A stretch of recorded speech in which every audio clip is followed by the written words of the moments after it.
नमस्कार दोस्तों, स्वागत है आपका आपके अपने चैनल टीम शिक्षा में। मैं आपका मित्र आपका हार्दिक अभिनंदन करता हूं। तो दोस्तों फिर से एक बार मैं important question series physics part 22 के साथ आपके सामने पेश हूं। इसके पहले मैंने टोटल 21 सीरीज़ करा रखी हैं, तो आपसे निवेदन है कि आप उनको जाएं और अवश्य देखें। देखिए, आप उनको देखेंगे तो आपका फिजिक्स ब्रीफली रिवाइज हो जाएगा, और उसको देखने के लिए मैंने डिस्क्रिप्शन बॉक्स में लिंक शेयर कर दी हैं, तो वहाँ से सीधे आप प्लेलिस्ट पे जाके सारी वीडियोस को देख सकते हैं। तो चलिए शुरू करते हैं। ये कुछ हमारा क्वेश्चंस ऑफ द डे होता है, जिसको हम बाद में डिस्कस करते हैं। तो चलिए पहले प्रश्न से शुरुआत करते हैं। वाइट लाइट 7 रंगों से बनी होती है, रंगों को अलग करने की विधि क्या है? देखिए, इस प्रश्न का डिस्कशन तो मैंने न जाने कितनी बार किया है, और फाइनली आज ये प्रश्न हमारे सामने आया है। तो चलिए आपको बताते हैं कि इसको हम प्रिज्म से पास करते हैं तो ये अलग होता है। देखिए, मान लीजिए कि ये एक प्रिज्म है, इसमें प्रकाश की किरण श्वेत किरण प्रवेश करती है, और जब प्रिज्म के अंदर जाती है और दूसरे साइड से जब बाहर निकलती है तो ये 7 रंगों में डिवाइड हो जाती है। इस प्रकार से नीचे से जो हमारा होता है, सबसे नीचे होता है बैगनी, VIBGYOR। हम इसको कहते हैं विबग्योर सीरीज़। ये विबग्योर सीरीज़ होती है। रंगों का क्रम याद करना बहुत आवश्यक है। तो ये हमारे टोटल 7 रंग होते हैं, ठीक है। और अगर हम नीचे से ऊपर जाते हैं, नीचे से जब हम ऊपर जाते हैं तो जो हमारा तरंगदैर्घ्य है वो बढ़ता है। नीचे से ऊपर जाने पर हमारा तरंगदैर्घ्य बढ़ता है, इंक्रीज़ होता है, ठीक है। हमारा तरंगदैर्घ्य इंक्रीज़ हो जाता है।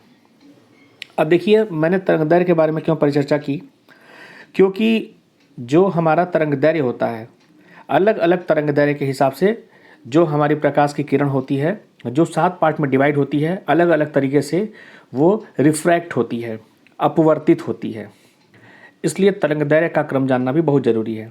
तो नीचे से ऊपर बढ़ने पर तरंगदैर्घ्य का क्रम बढ़ता है। मतलब अगर हम पूछें कि सबसे छोटी तरंगदैर्घ्य किसकी है, तो वो हो जाएगी बैगनी की। सबसे बड़ी तरंगदैर्घ्य किसकी है, तो वो हो जाएगी हमारी रेड की। तो चलिए हम अगले प्रश्न पे चलते हैं। आँख का रेटिना पारंपरिक कैमरे के निम्नलिखित हिस्सों से तुलनीय है। मतलब ये कह रहा है कि जो हमारी रेटिना होती है, अगर हम उसको अपने किसी कैमरे से अगर हम कंपेयर करें तो रेटिना कैमरे के किस हिस्से से कंपेरेबल है। देखिए, तो इसका उत्तर होगा फिल्म। होता क्या है कि अगर हम अपनी आँखों के बारे में परिचर्चा करें तो देखिए, कुछ इस तरीके से हमारी आँख होती है, ठीक है। ये हमारा जो है वाइट वाला हिस्सा होता है, जिसको आप कार्निया कहते हैं। ये हमारा हो गया कार्निया। कार्निया के अंदर जब आप आते हैं, ये होता है हमारा लेंस, ठीक है। ये चीज़ होता है हमारा लेंस। तो हम आपको एक डिफरेंट स्ट्रक्चर को ऐड करके आपको कंप्लीट स्ट्रक्चर बताते हैं कैसे होता है। मान लीजिए कि हमारा ये क्या कहते हैं, ये हमारा एक द्रव होता है जिसको हम कहते हैं काचाभ द्रव। ये आँख के अंदर का मैं आपको बता रहा हूँ, काचाभ द्रव या विट्रस सॉल्यूशन। इसके बाद अगर हम बात करें तो एक हमारा यहाँ पे इस तरीके से लेंस होता है, ठीक है। ये हमारा लेंस होता है, और लेंस में देखिए इस तरीके से कनेक्टेड रहता है। ये इसका बेस होता है जिसमें ये लेंस सेट होता है। इसको हम कहते हैं सिलेरी मसल, सिलियरी मसल या मांसपेशी, ठीक है। ये सिलियरी मसल या मांसपेशी होती है। इसका काम क्या होता है, ये फोकस दूरी को एडजस्ट करने का काम करती है। और अगर हम इसके बाद फिर यही काचाभ द्रव भरा होता है जो कि आँख को झटकों से बचाता है, चोट से बचाता है। और इसके पीछे अगर मैं एक इस तरीके से लाइन खींच दूँ, इसके पीछे मैं एक इस तरीके से लाइन खींच दूँ, ये जो ब्लू कलर की मैं खींच रहा हूँ, तो मान लीजिए कि ये हमारी रेटिना है, ठीक है। ये हमारी रेटिना है। इसी रेटिना पर हमारी कोन सेल, इसी रेटिना पे हमारी कोन सेल और रॉड सेल होती हैं। 2 प्रकार की कोशिकाएं होती हैं। कोन सेल का काम क्या होता है कि ये कलर आइडेंटिफाई करती हैं, ठीक है, कलर आइडेंटिफाई करती हैं ये। देखिए आप लोग इसको चाहें तो नोट भी कर लीजिएगा। और जो रॉड सेल होती है ये रात में देखने में सहायक होती है, मतलब ये हमारी लो लाइट में काम करती हैं, कम प्रकाश में, ठीक है। तो ये एक जनरल आपको स्ट्रक्चर मैंने बता के समझाया है। तो जो ये रेटिना है ये कैमरे के फिल्म की तरह काम करती है और इस रेटिना पर ही इमेज बनती है, इस रेटिना पर इमेज बनती है, ठीक है। तो ये एक ब्रीफ डिस्कशन था जो मैंने आपको बताया, और जितना ही मैंने आपको बताया है इसमें से आपके कई प्रश्न पूछे जा सकते हैं, जैसे सिलेरी मसल्स के बारे में, कोन सेल के बारे में, रॉड सेल के बारे में, काचाप द्रव क्या करता है इसके बारे में। क्योंकि आजकल रेलवे जो है आँखों की संरचना से कई बार प्रश्न उठाता है और आँखों के अंदर जो अलग अलग पार्ट्स होते हैं उनके बारे में वो पूछता है। खैर इसमें आपको चिंता करने की ज़रूरत नहीं है, मैंने ब्रीफ में बता दिया है। आगे जब मैं टॉपिक पढ़ाऊँगा या डिस्कस करूँगा तो उसमें मैं और अच्छे से आपको समझाऊँगा। चलिए अगले प्रश्न पे चलते हैं। विद्युत बल्ब का फिलामेंट किससे बना होता है? देखिए वो बना होता है टंगस्टन से। इसकी दो प्रॉपर्टी होती है टंगस्टन की। पहला, इसका होता है high melting point. High melting point मतलब आप कह लीजिए तकरीबन 3422 डिग्री सेंटीग्रेड तक ये सहेगा, गर्म होगा, उसके बाद पिघलेगा। दूसरी बात, लो वेपर प्रेशर। लो वेपर प्रेशर से मतलब होता है इसका जो वाष्प दाब होता है वो कम होता है, मतलब कि अगर प्रेशर लो है तो टेम्परेचर इसका जल्दी इंक्रीज़ होगा और जो हीट एनर्जी है वो लाइट एनर्जी में कन्वर्ट हो जाएगी। तीसरी सबसे अच्छी बात होती है कि ये जो है टंगस्टन एक ऐसी धातु होती है जो जल्दी मेल्ट नहीं होती है, जिस वजह से हमारी लाइफ जो बल्ब की होती है उसका लाइफ स्पैन अच्छा होता है। चलिए हम अगले प्रश्न पर चलते हैं। वाहनों में रियर व्यू मिरर के रूप में किस दर्पण का प्रयोग किया जाता है? देखिए उत्तल दर्पण का प्रयोग किया जाता है, और क्यों किया जाता है उसका भी कारण है। देखिए मान लीजिए कि हमारा ये उत्तल दर्पण है, ठीक है, और इसके दबे हुए भाग में पॉलिश की जाती है। ये मान लीजिए कि इसका प्रिंसिपल एक्सिस है, तो जब प्रकाश की किरणें आती हैं तो यहाँ से टकरा के रिफ्लेक्ट हो जाती हैं। प्रकाश की किरण आई, टकरा के रिफ्लेक्ट हो गई, तो जितनी किरणें आएंगी इस दर्पण से टकरा के रिफ्लेक्ट होती जाएंगी, इस तरीके से रिफ्लेक्ट होती जाएंगी। तो आप देख रहे होंगे कि क्या कर रहा है, किरणों को फैला रहा है। तो इससे क्या फ़ायदा हो रहा है कि जो फील्ड एरिया है वो हमारा लार्ज हो जा रहा है। तो इससे हमारा फ़ायदा क्या होगा, तो बैक साइड में जितने भी मतलब वाहन आएंगे, अगर वो ट्रक हो, बस हो या छोटी गाड़ी हो, सबको कवर करेगा। इसलिए हम रियर व्यू मिरर में या बैक मिरर में हमेशा उत्तल दर्पण का प्रयोग करते हैं। चलिए हम अगले प्रश्न पे चलते हैं। मिराज का क्या कारण है? तो इसका जो कारण है वो है टोटल इंटरनल रिफ्लेक्शन।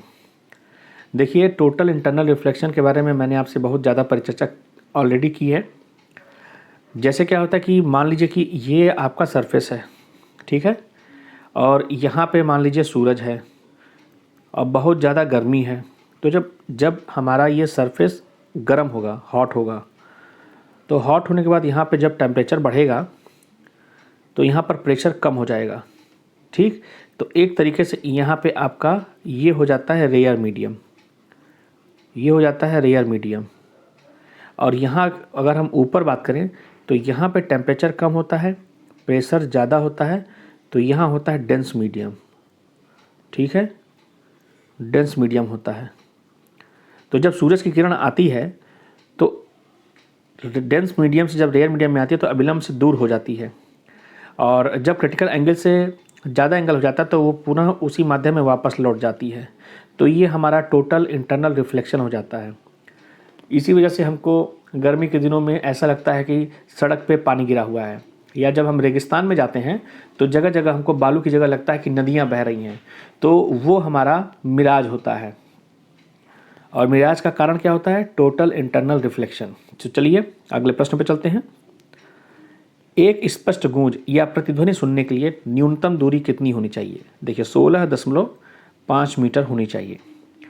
16.5 मीटर से यदि कम दूरी है तो हमको प्रतिध्वनि सुनाई नहीं देगी। अगले प्रश्न पर चलते हैं। एक तराशा हुआ हीरा किस वजह से चमकता है? तो देखिए, मैंने इसके पहले आपको बताया था टोटल इंटरनल रिफ्लेक्शन, वो बिल्कुल सही कारण है। लेकिन आप यहाँ पे ऑप्शंस देखिए, कठोरता, उच्च अपवर्तक सूचकांक, हीरे द्वारा प्रकाश का उत्सर्जन, हीरे द्वारा प्रकाश का अवशोषण। तो इसका उत्तर होगा उच्च अपवर्तक सूचकांक। मतलब जो इसका रिफ्रैक्टिव इंडेक्स होता है, इसका जो रिफ्रैक्टिव इंडेक्स होता है वो होता है 2.4, सबसे ज़्यादा होता है इसका रिफ्रैक्टिव इंडेक्स। ठीक है, तो जब इसका रिफ्रैक्टिव इंडेक्स ज़्यादा होता है तो जो इसमें अमाउंट ऑफ लाइट आती है हीरे के अंदर या किसी अदर मटेरियल से इसके अंदर आती है, वो सबसे ज़्यादा रिफ्लेक्ट होती है। मतलब यह है कि रिफ्रैक्टिव इंडेक्स म्यू जितना ज़्यादा होगा, ठीक है, रिफ्लेक्शन उतना ही ज़्यादा होगा। ठीक है, रिफ्लेक्शन उतना ही ज़्यादा होगा, म्यू जितना ज़्यादा रिफ्लेक्शन उतना ज़्यादा। इसी वजह से जब हीरे के अंदर प्रकाश की किरण प्रवेश करती है तो वो रिफ्लेक्ट होते रहती है, और जिस वजह से हीरा शाइन करता है, चमकता रहता है। तो चलिए अगले प्रश्न पर चलते हैं। बटर पेपर किस प्रकार के ऑब्जेक्ट का एक उदाहरण है? देखिए, ये जो पारदर्शी लिखा है इसको आप कह लीजिए ट्रांसल्यूसेंट। ट्रांसल्यूसेंट जो पारदर्शक होता है उसको कहते हैं ट्रांसपेरेंट। ये होता है ट्रांसपेरेंट। अब देखिए, दोनों में थोड़ा सा अंतर होता है। ट्रांसल्यूसेंट क्या करता है, जो बटर पेपर है इसका आंसर होगा ट्रांसल्यूसेंट।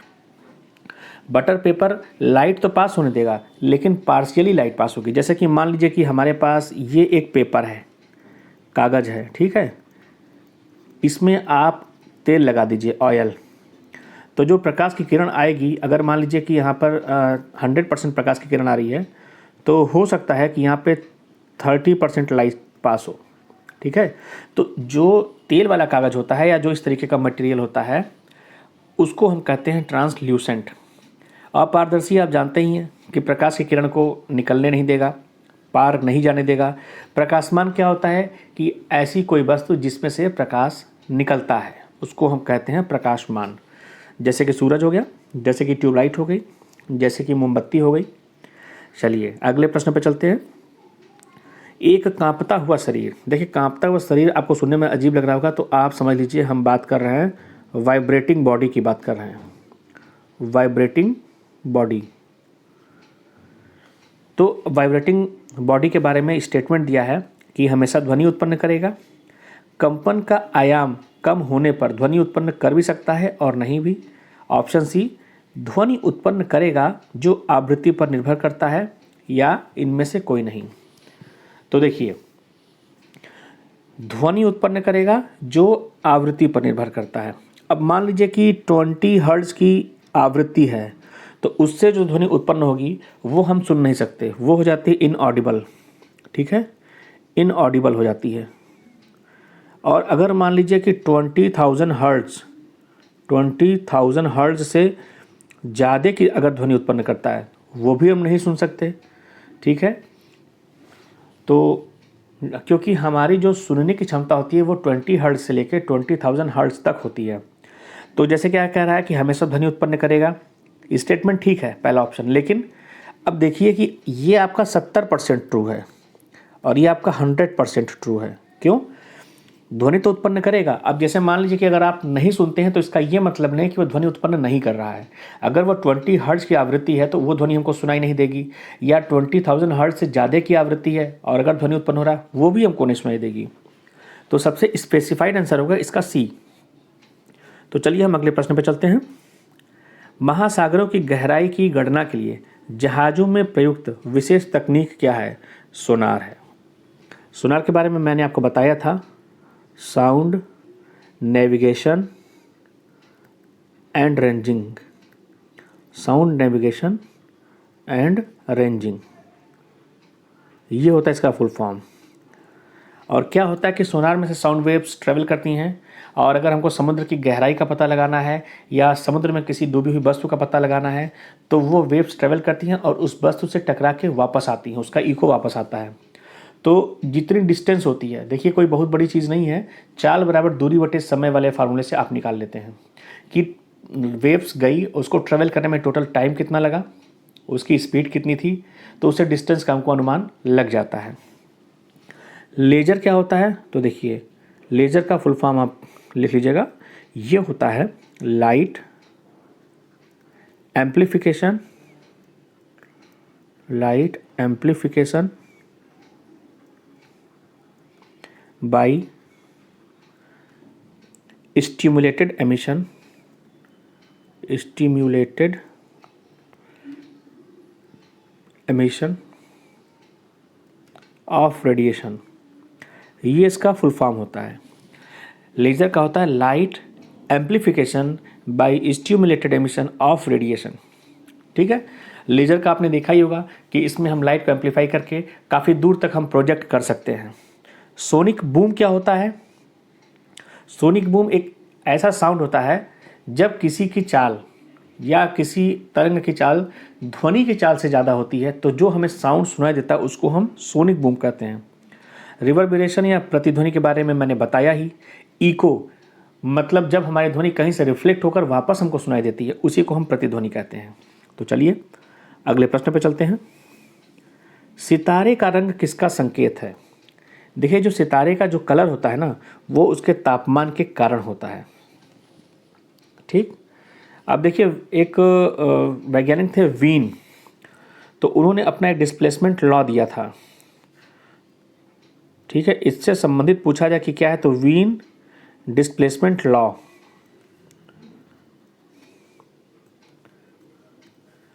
वीन डिस्प्लेसमेंट लॉ, तो इन्होंने कौन सा फार्मूला दिया था, इन्होंने दिया था formula lambda into T is equal to B. B क्या होता है, ये हमारा वीन्स कांस्टेंट होता है, ठीक है, ये हमारा वीन्स कांस्टेंट होता है, ठीक है। और हमारा ये लेमडा क्या है, ये वेवलेंथ है, तरंग दैर्घ्य, ये हमारा होता है तरंग दैर्घ्य। और ये टी क्या है, तो टी हमारा है टेम्परेचर, ठीक है। तो दो चीज़ इससे पूछ सकता है कि भाई सितारे का रंग किस कारण से होता है, तो उसके तापमान के कारण से होता है। और अगर पूछा जाए कि इससे रिलेटेड कौन से साइंटिस्ट का इक्वेशन है, तो वीन का है, वीन डिस्प्लेसमेंट लॉ। और इक्वेशन क्या है, तो इक्वेशन है lambda into T is equal to B. जो बी है वो वीन्स कांस्टेंट है, टी टेम्परेचर है और लेमडा वेवलेंथ है। तो इससे देखिए आपका 3 प्रश्न तैयार हो गया कि कलर किस कारण से होता है, तापमान के कारण से होता है। इससे संबंधित नियम के वैज्ञानिक कौन है, तो वीन है। वीन ने कौन सा फॉर्मूला दिया था, तो उन्होंने वीन्स डिस्प्लेसमेंट लॉ दिया था, lambda into T is equal to B, जो कि तारों के बारे में, उनके तापमान के बारे में, किसी ब्लैक बॉडी के बारे में कि कितना वो तरंगदैर्घ्य एब्जॉर्ब करता है और किस प्रकार से उसका हम ग्राफ बनाएंगे, इसके बारे में इन्होंने परिचर्चा की थी। तो चलिए हम अगले प्रश्न पर चलते हैं। ध्वनि किस में यात्रा कर सकती है, तो देखिए ध्वनि क्या होती है, अनुदैर्घ्य तरंग होती है। ध्वनि क्या होती है, ध्वनि अनुदैर्घ्य तरंग होती है। अनुदैर्घ्य क्या होता है, ये ठोस, द्रव, गैस तीनों में ट्रेवल करता है, ठीक है, तीनों में ट्रेवल करता है,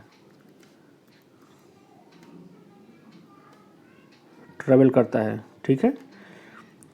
ये होता है हमारा अनुप्रस्थ तरंग, अनुदैर्घ्य तरंग, ठीक है। जो अनुप्रस्थ होता है वो केवल ठोसों में ट्रेवल करता है, केवल ठोस में, केवल ठोस में ट्रेवल करता है। और स्थिर तरंग और उपरोक्त में से कोई नहीं, इसका कोई मतलब नहीं है। तो ध्वनि हमेशा अनुदैर्घ्य तरंग होती है। और अनुदैर्घ्य तरंग की प्रॉपर्टी क्या होती है कि ये ठोस में भी ट्रेवल करती है, द्रव में भी ट्रेवल करती है और गैस में भी ट्रेवल करती है। तो चलिए अब अगले प्रश्न पे चलते हैं।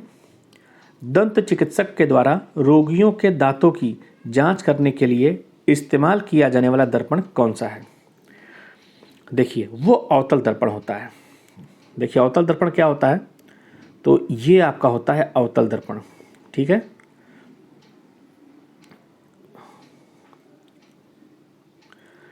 अब इसके उठे हुए भाग में हम कलई कर देते हैं और इसके दबे हुए भाग में जब प्रकाश की किरण आती है, देखिए प्रकाश की किरण आई, टकरा के इसके फोकस से पास हो गई, दूसरी प्रकाश की किरण आई, टकरा के इसके फोकस से पास हो गई, ऐसे ही इधर से प्रकाश की किरण नीचे से आई, टकरा के फोकस से पास हुई। तो जो आती है वो एक बिंदु से पास होती है। तो उसका फ़ायदा क्या होता है कि अगर हमको जो इमेज देखनी है उसको वो मैग्नीफाई करके दिखाता है, बड़ा करके दिखाता है। तो उससे फ़ायदा क्या मिलता है कि अगर हमारे दांतों में कैविटी बन गई है या उसमें कीड़े लग गए हैं तो हम आसानी से देख सकते हैं। देखिए, आप अगर प्रॉपर्टी जानते हैं तो आप ऐसे भी आइडेंटिफाई कर लेंगे। अभी थोड़ी देर पहले मैंने बताया था कि ये जो उत्तल दर्पण होता है ये क्या करता है, रियर व्यू मिरर में इस्तेमाल होता है। ठीक है, रियर व्यू मिरर में इस्तेमाल होता है। क्यों? क्योंकि ये किरणों को फैलाता है। ठीक है, किरणों को फैलाता है, किरणों को फैलाता है। ठीक है,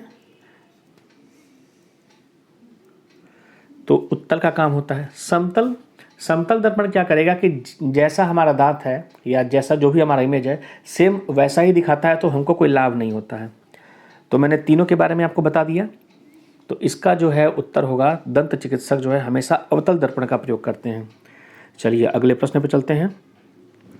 किस डेसिबल के ऊपर की ध्वनि खतरनाक ध्वनि प्रदूषण मानी जाती है? देखिए, आप वैसे भी आइडेंटिफाई कर लेंगे। ठीक है, तो इसमें क्या हो जाएगा, 80 dB। 80 dB से जैसे ही ध्वनि ऊपर होने लगती है उसको हम कहते हैं शोर, कोलाहल होने लगता है। जैसे कि जो फैक्ट्रियों में से आवाज़ आती है या जो बड़ी बड़ी मशीनें चलती हैं वहाँ पे जो ध्वनि का जो तीव्रता होता है वो 100 से लेकर 110 डेसिबल तक होता है। तो उसे हम ध्वनि प्रदूषण मानते हैं। और ध्वनि प्रदूषण से हमारे कान के पर्दे पर भी फ़र्क पड़ता है और हृदय रोगियों के लिए सबसे खतरनाक होता है। तो चलिए हम अगले प्रश्न पर चलते हैं। प्रिज्म पर सफ़ेद प्रकाश गिरने के कारण प्रकीर्णन की क्रिया स्पेक्ट्रम बनाती है। तो सबसे छोटी तरंगदैर्घ्य वाली प्रकाश की किरण का प्रॉपर्टी क्या है? देखिए, मैंने आपको एक फार्मूला बताया था, V = n लैम्डा। ठीक है, अब इससे क्या होगा कि जिसकी तरंगदैर्घ्य कम होगी, जिसकी तरंगदैर्घ्य कम होगी उसकी स्पीड भी कम होगी, पहली चीज़। और जब स्पीड कम होगी तो उसका जो रिफ्लेक्शन होता है, उसका जो रिफ्रैक्शन होता है वो सबसे ज़्यादा होता है। तो यहाँ पर देखिए क्या होगा, सबसे अधिक अपवर्तित होती है, अपना मार्ग नहीं बदलती है, सबसे कम अपवर्तित होती है, या ऑप्शन डी प्रिज्म के किनारों द्वारा परावर्तित होती है। तो देखिए सबसे ज़्यादा अपवर्तित होती है। मैंने आपको कारण भी बताया, तरंगदैर्घ्य कम रहेगी तो स्पीड कम रहेगी, स्पीड कम रहेगी तो रिफ्रैक्शन सबसे ज़्यादा होगा। और हमने आपको बताया था कि प्रिज्म में से अगर हम एक श्वेत प्रकाश गुजारते हैं तो ये 7 कलर में डिवाइड होती है। ठीक है, तो नीचे से हमारा VIBGYOR। ठीक है, तो अगर हम तरंगदैर्घ्य का क्रम देखें तो ऊपर जैसे जैसे हम बढ़ते हैं लैम्डा हमारा बढ़ता जाता है। ठीक, तो जब तरंगदैर्घ्य ज़्यादा होगा तो स्पीड ज़्यादा होगा, और जब स्पीड ज़्यादा होगा तो कम से कम रिफ्रैक्शन होगा, कम से कम अपवर्तित होगी। तो ये कंसेप्ट था। अब आपसे ये गलती नहीं होगी। चलिए हम अगले प्रश्न पर चलते हैं। एक 3 पिन वाले प्लग में सबसे लंबा पिन किससे जुड़ा होता है? तो वो होता है ग्राउंड टर्मिनल से। देखिए, जैसे हमारा ये प्लग होता है, अगर हम 3 पिन प्लग की बात करें, देखिए 2 नीचे होता है और एक ऊपर एक लंबा सा पिन होता है। इसको हम कहते हैं ग्राउंड, एक को हम कहते हैं लाइव और एक को हम कहते हैं न्यूट्रल। ये हमारी 3 पिन होती हैं। ठीक है, तो जैसे कि बहुत ज़्यादा करंट आ जाता है तो उसको मेंटेन करने के लिए ग्राउंड टर्मिनल की ज़रूरत पड़ती है। लाइव मतलब जिसमें हमारा 3 फेज सप्लाई आती है, और एक हमारा होता है न्यूट्रल। तो इस प्रकार से हमारे 3 पिन होते हैं और उनके अलग अलग कार्य होते हैं और उनके अलग अलग नाम भी होते हैं। चलिए हम अगले प्रश्न पर चलते हैं। यांत्रिक तरंगे क्या हैं? देखिए, जो मैकेनिकल वेव्स होती हैं वो अनुदैर्घ्य भी होती हैं और अनुप्रस्थ भी होती हैं। तो हमारा ऑप्शन सी सही होगा। अब जैसे कि अगर हम साउंड वेव की बात करें तो वो मैकेनिकल वेव होती है। अब मैकेनिकल में कौन सी वेव होती है? वो अनुदैर्घ्य होती है। ये आप ध्यान रखिएगा, ठीक है। तो चलिए अगले प्रश्न पे चलते हैं। अनुप्रस्थ तरंगें किस में फैल सकती हैं?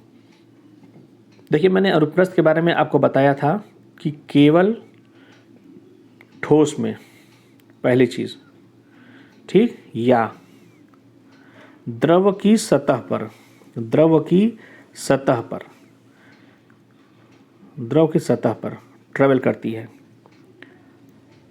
ट्रेवल करती है। अब आप ऑप्शन देख लीजिए, गैस और धातु दोनों में, गलत। गैस में लेकिन धातु में नहीं, गलत।